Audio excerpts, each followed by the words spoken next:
ની શરૂઆત મોટા સમાચારથી કરીશું। બ્રેકિંગ ન્યૂઝથી આપને જણાવી દઈએ, ભેસ્તાનમાં ધોળા દિવસે હત્યાની ઘટના। 5 થી 6 શખ્સોએ એક યુવક પર જીવલેણ હુમલો કરી તમામ હુમલાખોરો સ્થળ પરથી ફરાર। ગેંગવોરની આશંકાએ તપાસ તેજ। મૃતકોનો ગુનાહિત ઇતિહાસ સામે એસપી ડીસીપી ઘટના સ્થળે પહોંચ્યા। આપને જણાવી દઈએ કે સુરતના ભેસ્તાન વિસ્તારમાં ધોળા દિવસે હત્યાની ઘટનાથી ચકચાર મચી જવા પામી છે। સરસ્વતી આવાસ નજીક આવેલા ખુલ્લા પ્લોટમાં 5 થી 6 શખ્સોએ એક યુવક પર જીવલેણ હુમલો કરીને તેની હત્યા કરી હોવાનું સામે આવ્યું છે।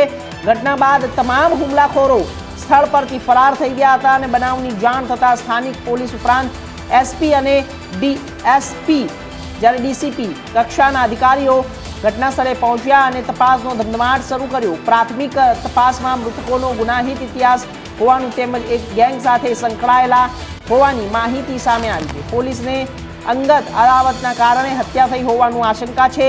સાથે જ ગેંગવોરનો એંગલ પણ ધ્યાનમાં રાખીને તપાસ તેજ કરવામાં આવી છે।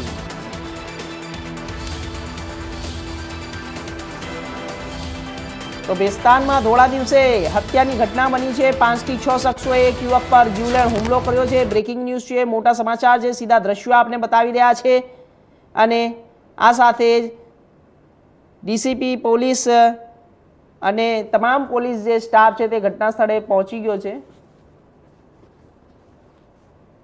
પોલીસ સ્ટેશનમાં એક સતીશ મરાઠે નામના શખ્સની હત્યા થયેલી છે, જે ખૂબ જ પ્રાથમિક ધોરણે જે માહિતી મળી છે 4 થી 5 અજાણ્યા ઈસમોએ તીક્ષ્ણ હથિયારો સાથે એમને હત્યા કરેલી છે। પોલીસે 4 ટીમ બનાવી છે અને અલગ અલગ જગ્યાએ આરોપીઓને શોધવા માટેની ટીમ રવાના કરેલી છે। ખૂબ જ ટૂંકા સમયમાં અમે આરોપીને હસ્તગત કરી લઈશું।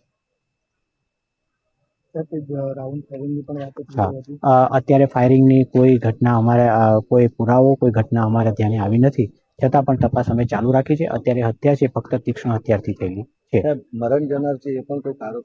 હા, એનો ઇતિહાસ અમે જોઈ રહ્યા છે। મૂળ આ મરણ જનાર ઘોડાદરાનો રહેવાસી છે અને અહીંયા આગળ ભેસ્તાન કોઈ કામસર આવેલો હતો અને હત્યા થયેલી છે, એટલે એ પણ અમે તપાસ। તો આપને જણાવી દઈએ કે ભેસ્તાનમાં ધોળા દિવસે હત્યાની ઘટના સામે આવી છે। સુરતના ભેસ્તાનમાંથી આ ઘટના સામે આવી છે।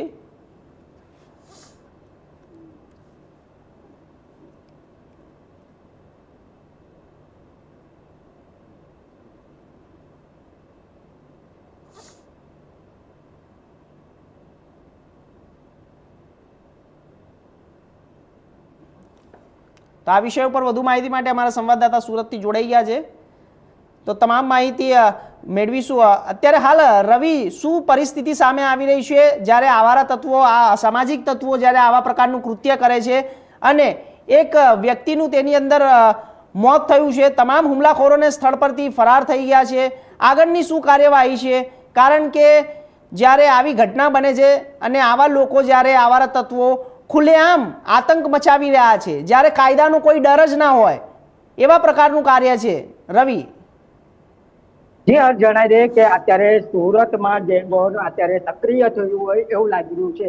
જ્યારે આ જે સતીશ મરાઠા છે, જે 2020માં જે સૂર્યા મરાઠા એને ચકચારી હત્યા કહેવામાં આવે એના સંડોવણી હતી, જ્યારે સમગ્ર મામલે જ્યારે 2025માં એને જ્યારે સતીશ જે મરાઠા છે, સૂર્યા મરાઠાના હત્યામાં સંડોવણી હતી, એને લઈને જે 2025માં એને નિર્દોષ કરવામાં આવ્યું હતું। ત્યાર પછી જે સતીશ મરાઠા છે, જે હત્યા જેવા મારામારી એ સહિતના ગુનામાં એની સંડોવણી સામે આવી રહી છે। જ્યારે પ્રાથમિક માહિતી અનુસાર જ્યારે આ સતીશ અને એની ફ્રેન્ડ સાથે જ્યારે ભેસ્તાન વિસ્તારમાં જે સરસ્વતી આવાસ છે ત્યાં પહોંચ્યો હતો અને જ્યાં જે પ્રવૃત્તિ ત્યાં કરી રહ્યો હતો, જેથી કરીને જે હુમલાખોરો હતા, જે નાબાલિગ અત્યારે સૂત્રો દ્વારા પ્રાપ્ત માહિતી આવી રહી છે કે જે નાબાલિગ જે છોકરાઓ હતા, જે નાબાલિગ વ્યક્તિઓ હતા, જે છોકરાઓ દ્વારા આ જે અંજામ સમગ્ર અંજામ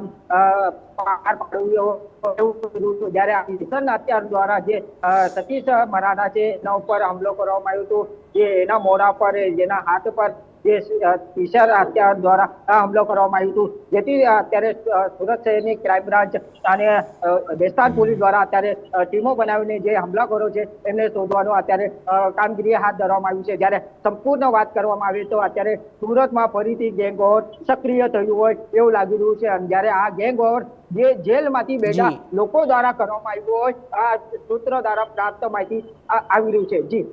જી, તો રવિ, અત્યારે જે આ ગેંગ વોર છે તેની અંદર જે વ્યક્તિનું મૃત્યુ થયું છે તેનો શું અત્યારે હાલ સ્ટેટસ છે? કારણ કે તેની જે ગુનાહિત ઇતિહાસ ધરાવતો વ્યક્તિ છે કે કોઈ સામાન્ય વ્યક્તિ છે, નાગરિક છે, શું સામે આવી રહ્યું છે?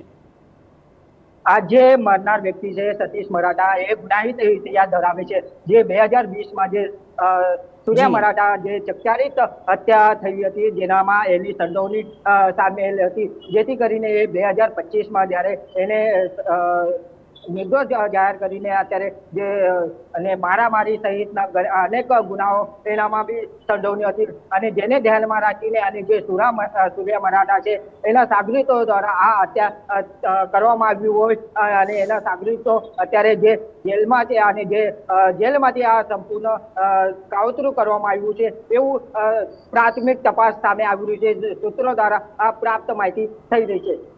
જી રવિ, તો આવા જે આવારા તત્વો છે, આતંક મચાવનાર લોકો છે જે આ હડકંપ મચાવે છે, જ્યારે સુરત પોલીસ અત્યારે તાત્કાલિક શું પગલાં લઈ રહી છે? તપાસ તો તેજ કરી દીધી છે, પરંતુ આગળની કાર્યવાહી શું થશે? ગેંગવોરને તમામ રીતે ખતમ કરી દેવામાં આવશે કે આના ઉપર હજુ પણ આ લોકોને ભય રહ્યો નથી તેવું સામે આવી રહ્યું છે?